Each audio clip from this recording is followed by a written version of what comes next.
China has come out and sided with the Western countries and stated that Russia needs to achieve a diplomatic solution with their current invasion of Ukraine. And that's what we're going to be covering in this video. So smash that like button and subscribe if you're new. You're watching More Money. Let's get it. All right, guys, this is a quick video just to show you an interesting piece of news that I saw as it relates to the Ukrainian invasion. As you can see from this article, Beijing has decided to position itself closer to the West and showing that it has a desire to protect its ties with the US. Now, before going into the second tab, I do have to state that this article did come out before the invasion that happened yesterday. Now, moving into the next slide, you can see that China's more explicit warnings in recent days against a Russian invasion of Ukraine show how Beijing is walking a tightrope. They do want to build up a relationship with Russia, but they also do not want to prevent their relationship with Washington from becoming outright hostile, which makes a lot of sense because, as I've said over and over in this channel, China is better off when it's working friendly with the West. That means America. And so we have to play nice in the sandbox. And this is very interesting because it looks like China is going back and forth a little bit, because earlier in this month, China actually gave Moscow a really strong support for their standoff in the West. And so now that Beijing is calling for a resolution of the crisis through diplomatic channels, it's now aligning its positions more closer to that by the US and its allies. And I think, once again, this article goes and states that Beijing's desires to avoid an even more adversarial relationship with Washington that could cause China to be isolated from the West and hurt the country's development in the long run.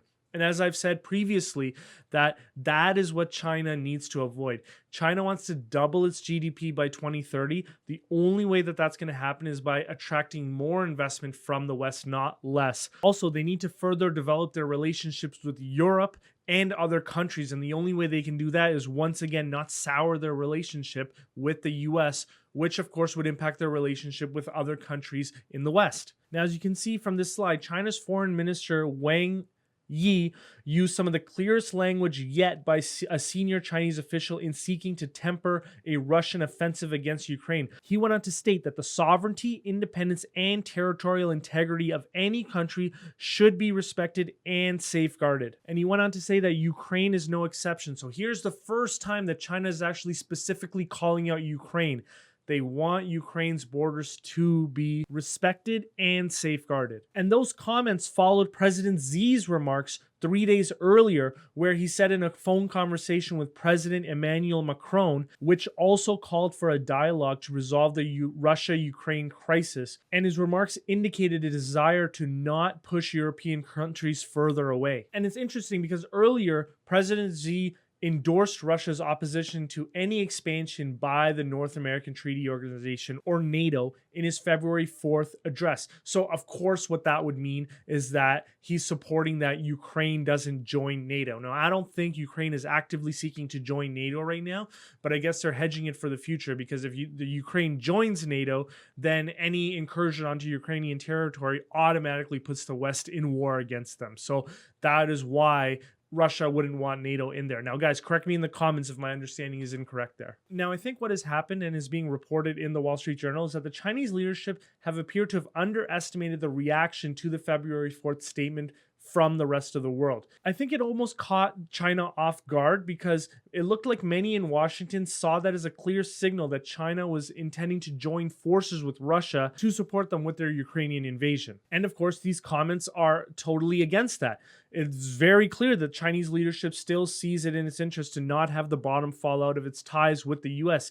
It needs continued access to American financial and technological resources to ensure economic security and development. And that's what we've been saying on this channel all along. Despite what anyone has been insinuating about China wants to go to war with the US or World War III is going to break out, it doesn't make sense. In order for China to achieve their 2030 goals, they have to play nice. I say that over and over again on this channel. And the article went on to state that the latest, more explicit remarks mentioning Ukraine by name indicate that Beijing, for now, has settled on a a strategy to oppose a Russian invasion of the Eastern European country while continuing to blame the US and its allies for hyping the threats from Russia. Fine, do that. It doesn't matter so long as you're not emboldening Russia by siding with them. It doesn't matter. Okay, and what we see next in the article is something that people who've been following the delisting fears of Chinese companies on US exchanges is already aware of, where the Americans are really pushing a hard line and China's really trying to open things up. And what it looks like is they need to find a collaborative solution. Neither side is going to get their way. And I've been saying that I do believe that the two countries will collaborate to find a solution as it relates to audit integrity. But you're seeing it here now where Beijing is set to kick off a series of events to commemorate the 50th anniversary of the former President Richard Nixon's trip to China, which of course set the stage for China opening to the world. And what they're saying and what the Chinese diplomats are saying is that there's a need for continued engagement between the two world powers. And they're saying that the Biden administration continues a hard line on China, which was started by President Donald Trump.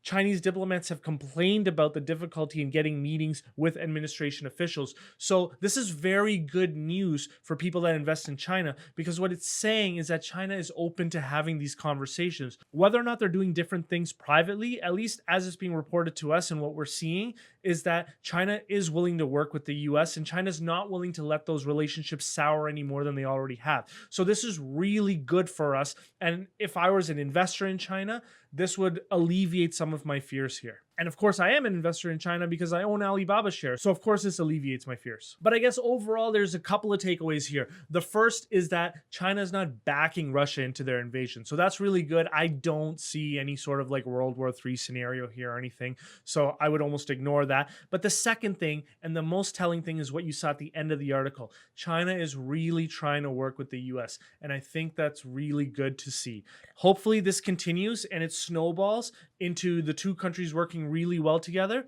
You guys may remember, Charlie Munger did discuss the Chinese and the US relations in his annual general meeting. And he said that it's really stupid that these two countries are not working together and not being friends. How silly is it that you're not friends together? And I do believe that, and I share that opinion. I do believe that China and the US are better together. Is China doing things that we don't agree with? Absolutely. But the best way to get our friends to change is not by disassociating with them. It's by strengthening our relationship with them and encouraging them to move. So I remain optimistic here, and you guys let me know what you guys think in the comments. I think this is a very contentious issue. A lot of you guys will have differing opinions, and I'm all for it. Guys, let me know what you think. Let me know in the comments. I respond to absolutely everyone.